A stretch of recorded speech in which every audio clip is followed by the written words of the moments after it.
to share something with you. That might put me in a very negative light, yeah. Relationships are not my forte. See if someone grabbed up my wife or something completely different ballgame. I'll walk away from here, and this has been like a therapy session.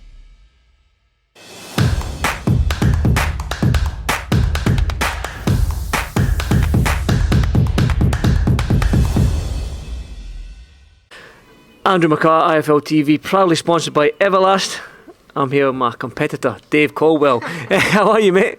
I won't go as far as that. I'm good, mate. How are you? I'm good. Well, the reason I call you my competitor is because you're doing a great podcast. I've subscribed and I've watched the last 2 episodes. So Sam Jones and Josh Windrush. Yeah, so it's a great little podcast. You want to give it a quick plug before we get into the nitty gritty? Yeah, it's just, do you know what it is? It's, you know, like your mates, you're always on WhatsApps and you're talking about football, talking about boxing, ripping piss out of each other. So we just decided to put it on as a podcast. So that's why it's called Ball and Brawl. Bit of football, bit of boxing, and it's just a bit of lads chatting shit really about sports that they love. That's what everyone wants to listen to. I mean, like I said, I've listened to the 2 episodes that you've put up there, and it is a great watch, man. You can see the banter between the 3 of you, which is good. But yeah, we're here in Liverpool. It's a fight week here for one of your young fighters, Stephen Kearns. Now, I was there the last out in Liverpool back in April, and you spoke to me before the fight. This kid's got power, and then he landed that right hand, which I think if you haven't seen, follow Stephen Kearns on Instagram, you'll see the highlight reel on that. But yeah, talk to me about this kid. How far do you think he can go? I mean, I know it's early doors, but he is a good fighter. Yeah, it's early doors. He's only a baby. He's he comes to me at 18. He's now just 20, just turned 20. Been with just over a year now. The improvement in him is fantastic. He's legitimately such a dedicated kid. So he's from Cork in Ireland.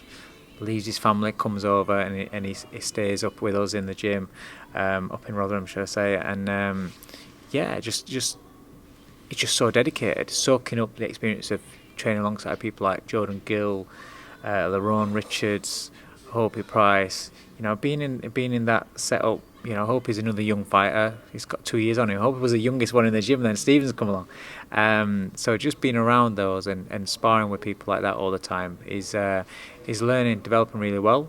Similar to what I did with Hopi was getting him rounds with Kid Galahad. He's done the same thing, gone along and sparred, numerous rounds with Barry there. So that's been a great education for him, sparring with good fighters, experienced fighters. And he just soaks it up, so dedicated, and he's an absolute machine. So, fantastic shape, incredible shape, and genuinely he punches so hard. And he's one of those kids that he doesn't have to set himself to punch hard. Heavy hands, just got heavy hands, whether it's a left or a right, whether it's just a little clip or a full blown power shot. He's got really heavy hands, and he's just learning more about the game, all round boxing ability, and kind of like forgetting about the power because he was always power based. And the lads in the gym, if you speak to the lads in it, you speak to Jordan about him, Jordan, Hopi, Lerone, they really, really rate him, and they see the difference from how he was in his first couple of spars, and they see, over the course of a year, or just over a year, you see the development in him. So I'm really happy with his development. I posed the question to him yesterday, maybe it was a press conference 2 days ago, that obviously he does carry that enormous power, and a lot of people, like myself, we might put emphasis on that when we interview him, because that's what we talk about. He's a young fighter. We haven't seen much of him. So for you as a coach and manager or whatever, how do you match a kid like this then? Because you don't want him to go in too tough just now against a tough opponent, but he is knocking these guys out quite easily. So has it been a difficult job for you to get him matched? Yeah, because it looks great on your CV and highlight clips and things like that when you're knocking people out. But at this stage, for me, what does it matter? You're expected to win these fights. What does it matter if you're knocking kids out that aren't anywhere near your level, sort of thing?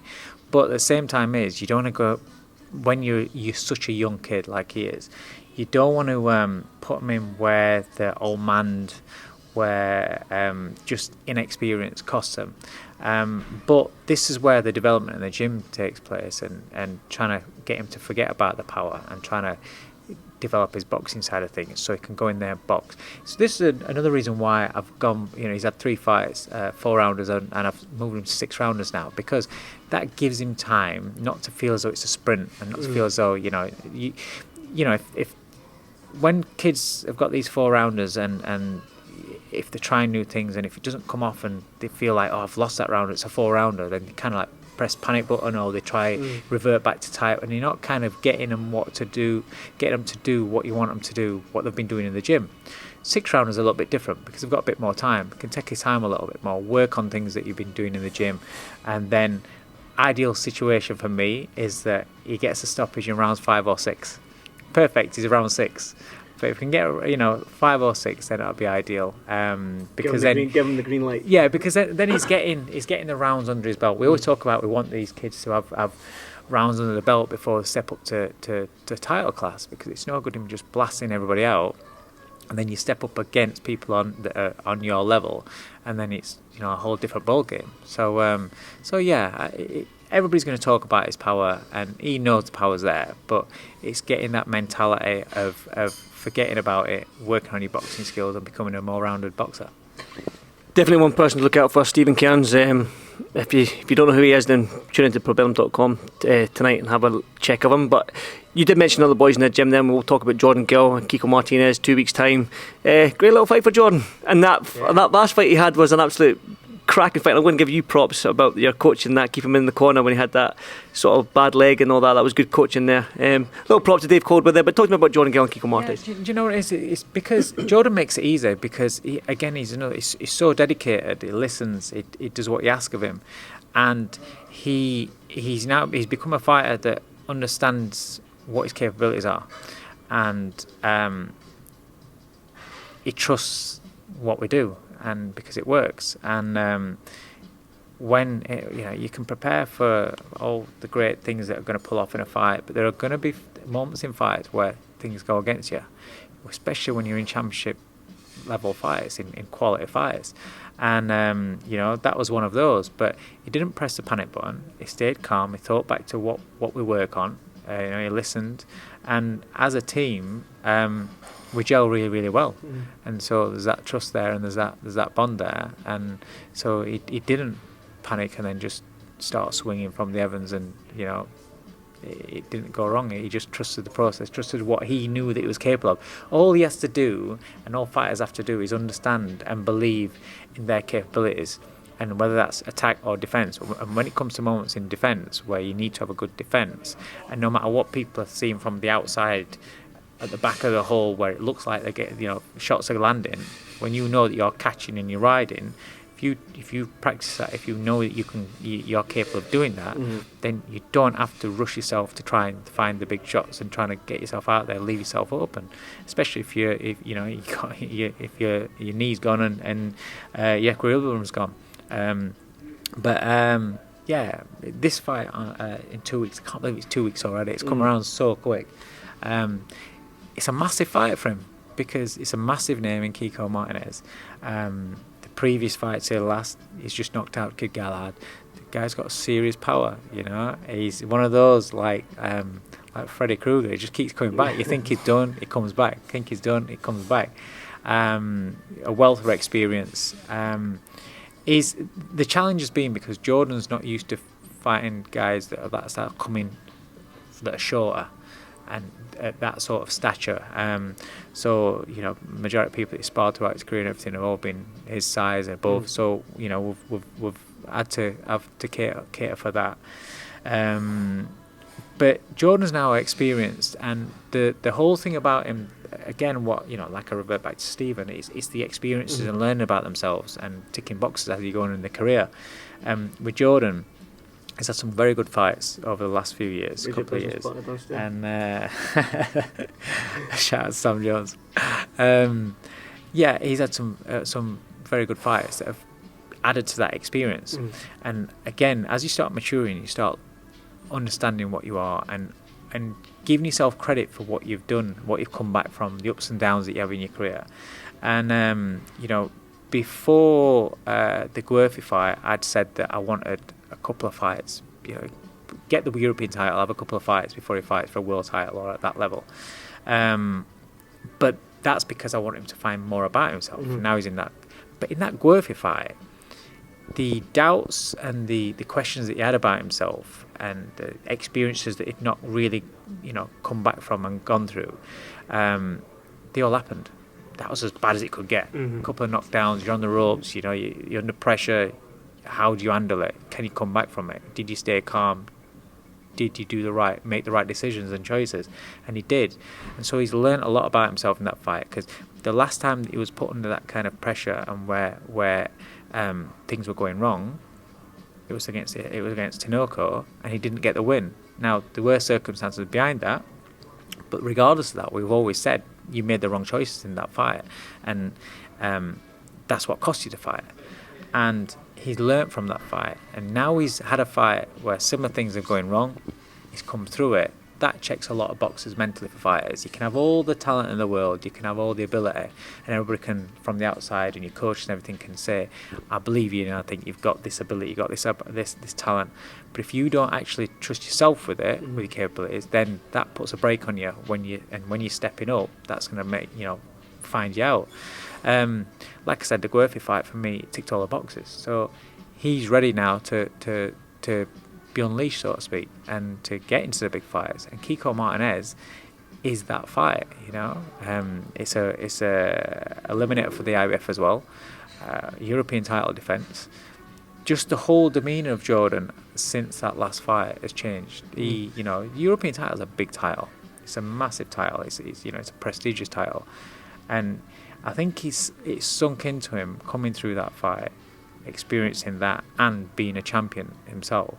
I think it's sunk into him now that what his capabilities are. He just seems so much more at ease with himself, and seems more grown up. He seems to have matured as a fighter.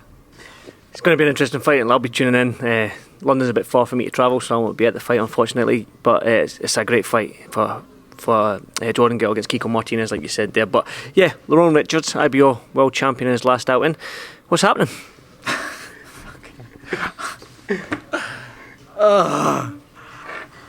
I don't know. Okay, next question. Yeah. It's so frustrating. I feel so sorry for him, to be fair.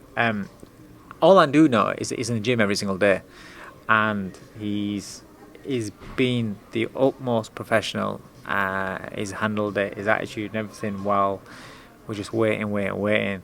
He's handled it so well. We thought the Gongora fight would kickstart his career and take him to new levels, and it's not. It's just not happened. It's been a stinker of a year for him, and we're just we can't control it. So there's no point in stressing about it and worrying about it. It's just improving in the gym. What I will say is that it's kind of like made him understand that he needs to be a bit more spiteful. He's not Mike Tyson, but he's now, when he's not just placing his shots, he's now looking to be more spiteful, and even in sparring, people have noticed the difference now where he's still got the skills, he's still doing that, he's being more spiteful now. He's definitely, I think Sam Jones has just ordered a Deliveroo. That's it. He's just been moaning to me about not feeling so well, and he's probably just going to stuff himself full of shit. Let's see what Check this the size of that bag. Yeah. What is that? It's just a brown bag. Shall I try and get the camera on this? Yeah. Let me see if I can get... Is he coming round? There he's there, look. Captured.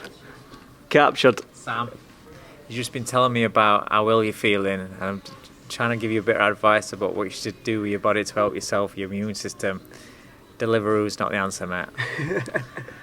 Where were we? Yeah, I don't even know now. Yeah, Lerone, he's been so professional about what is. He can only control about his training side of things right now, and he's doing everything right. He's in great shape. He's sparring great. He's in the bits of sparring we've done. We've not been doing major sparring because we've got no dates, so we've just been doing bits of tech sparring and things like that.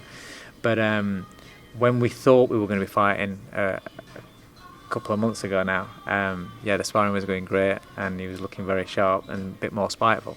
I just want a date confirming. I'm not his manager, so I can't. I'm not I'm not in charge of these things. So his management now are sifting through the options, and he has got options, but we just want to get it sorted. I don't know who that'll be, but we're hoping to get a fight before the end of the year.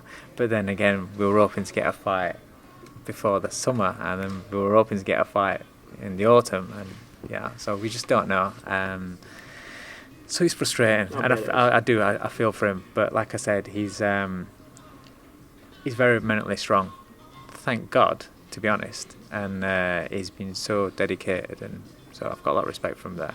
Definitely. Quick word on Hopi Preston as well. You mentioned him earlier, so I mean, exciting young fighter, man. I every time I see him fight, I send him a message saying, again, impressive performance. Yeah, so a quick word on Hopi. Yeah, he's an outstanding individual, great talent, great boxing brain on him.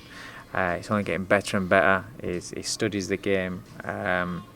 He's another one. The cluster of fighters that I'm working with, I'm honestly, I keep saying it, I'm so happy with. They're just great to work with. It's every day in the gym.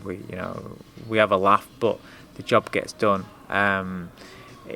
They're always looking to push each other. They're always none of them are ever satisfied with a performance, be it in a fight, sparring, whatever. Always looking to take it up a notch. And Hopi fits that bill. He's outstanding. Wanting to get him out before the end of the year, and then push on for a big 2023. 2023, I just need him to be active. We need more fight dates, and then you'll see the best of him. It's a huge weekend for boxing. I mean, there's cards everywhere. You've got the Sky Sports one down in London. You've got David Haney and Kambosos out in Australia. You've got Wilder's return. So I'm going to get a quick fire round between all that, but I do want to get your quick thoughts on Savannah Marshall and Clarissa Shields. What a fight. I mean, I've been watching the build-up down the march between them. It's been fun. It's been fun for me to watch. But your thoughts on that fight itself? Do you know what? I think the biggest credit for the main two fighters.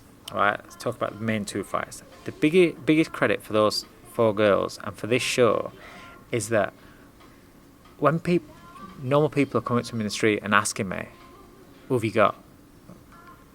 Nobody's talking about it's the great fight, it's a great show for women, it's a great women's fight. No, it's just, that's a great fight. And it's crossed over. So for me, that's the biggest, not the fact that it's an all-women's show. That's not the big thing for me. Anyone can put on an all-women's show. It just so happens it's the first one that they've done on TV and whatever, fair enough. But anyone could have done that. But it's the fact that nobody's talking about it as, it's great for women's boxing. It's a great women's fight. No, this is just great for boxing. And in the current climate and everything, these two main fighters I mean, I'm not an expert on these fighters, but I've watched enough of them, and I like what I see, and I still can't make my mind up. It's like all the way through from the fight being made, I kind of thought I think Savannah's gonna knock her out. I think Savannah's gonna knock her out. But then, as happens in all these big fights with two really good, fight where you start flipping and flopping, and I'm like, I don't know. I think Clarissa could outbox her, because I'm thinking back to, I saw Savannah live when she won the world title against Hannah Rankin. Couldn't believe the power in her shots, couldn't believe the sound of her punch. I was like, wow. And she can box. She's got that Peter Fury style. It's skillful, slick, relaxed, old school throwback sort of fighter, and she's got the power on the end of the shots. But then I watched Clarissa Shields at Cardiff, was it? I watched her live, and then it's completely different, but in technique she's skillful, so good. And you're thinking, is she gonna be able to get Savannah missing more? How does Savannah handle that? There's so many different elements in it. But then when she gets hit by Savannah, she's gonna know about it. Does that completely uninjure? I just don't know. So I don't know who wins the fight. But that's what makes it such a great fight for me. When people, you're sitting on fence, I think, no, that actually means it's a great fight, because I genuinely don't know who's going to win. I could see how both people win the fight. Because Clarissa Shields, I think she's been in the bigger fights so far in her career. How does that affect Savannah? I don't know Savannah Marshall, so I don't know how that affects her. Does the pressure of the fight get to her? Maybe not.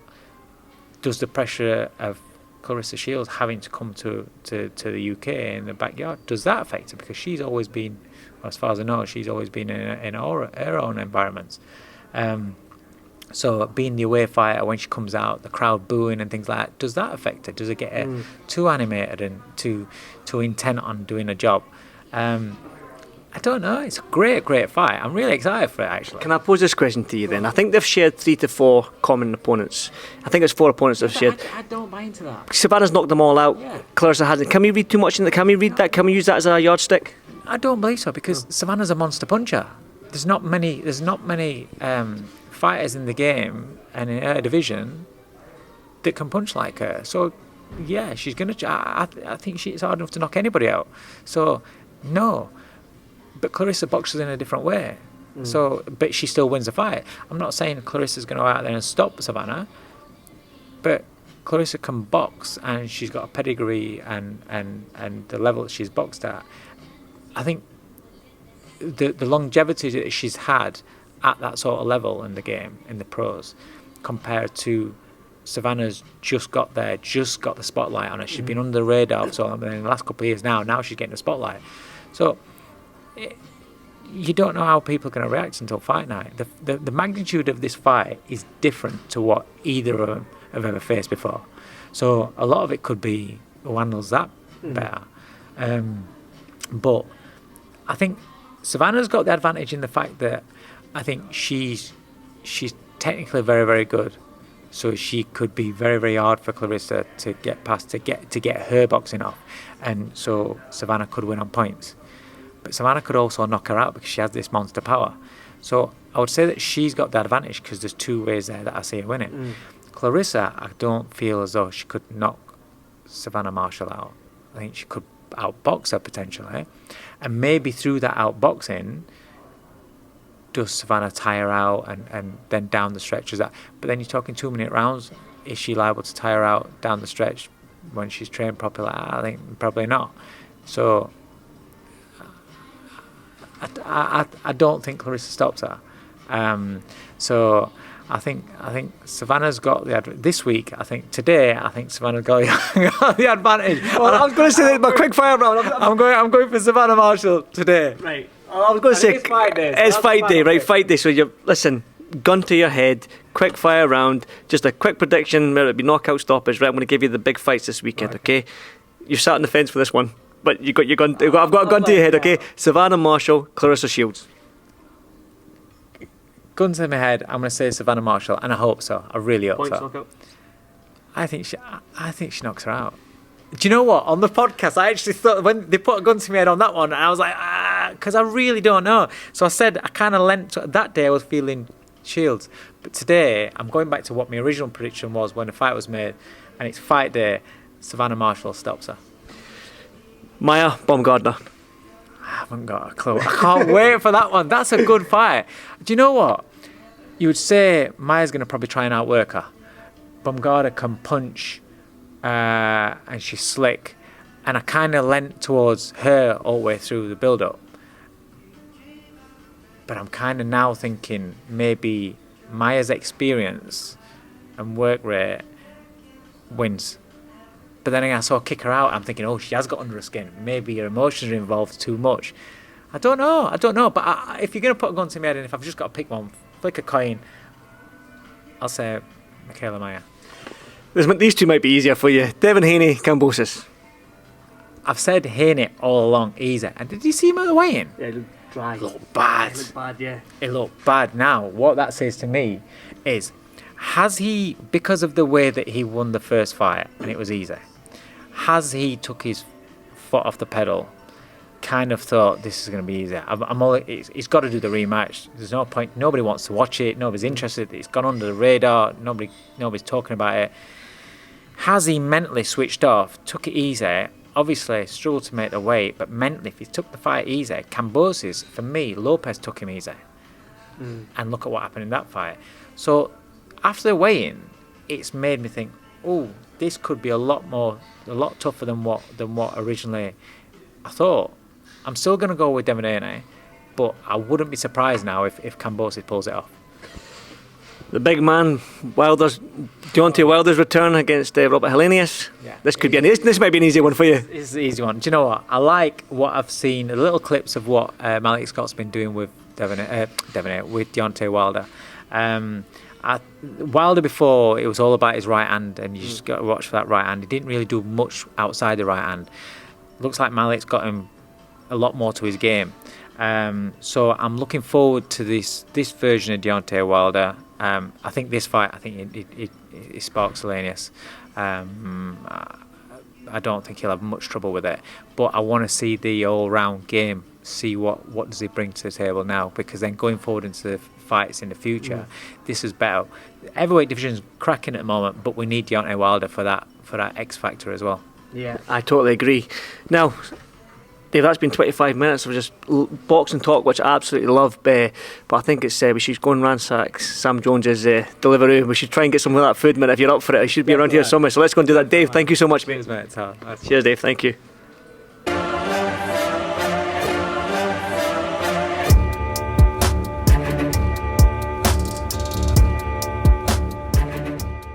I'm going to share something with you that might put me in a very negative light, yeah. Relationships are not my forte. See if someone grabbed up my wife or something, completely different ballgame. I'll walk away from it, and this has been like a therapy session.